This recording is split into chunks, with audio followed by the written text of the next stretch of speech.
All right, guys, George versus George. The port closure quickly put huge numbers of Bostonians out of work. People were afraid they would starve. Other colonies scrambled to help by sending food, clothing, and flocks of sheep. Americans smuggled at least 5,000 chests of tea from Holland alone. They also smuggled in gunpowder. Bostonians began to think of war. As the siege continued, people from all over the colonies became more and more alarmed. If Boston was in such a sea of trouble, who was to say that worse things couldn't happen in Philadelphia or Williamsburg or Charleston? George Washington didn't approve of the Tea Party one bit, but he approved of the punishment even less.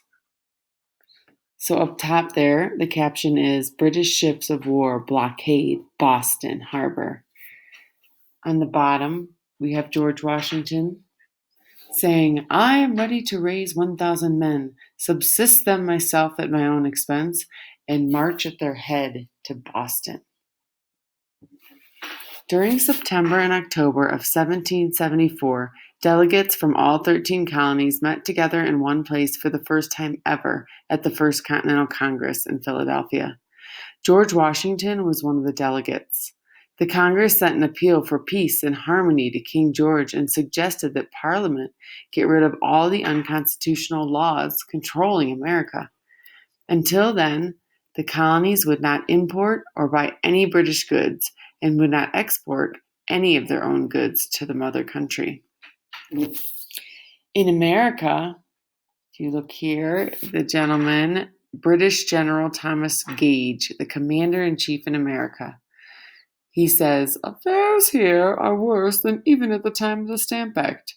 If you think 10,000 men are enough, send 20. Below him is Patrick Henry, the colonial statesman and orator or speaker.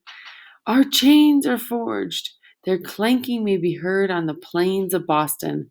I know not what course others may take, but as for me, give me liberty or give me death.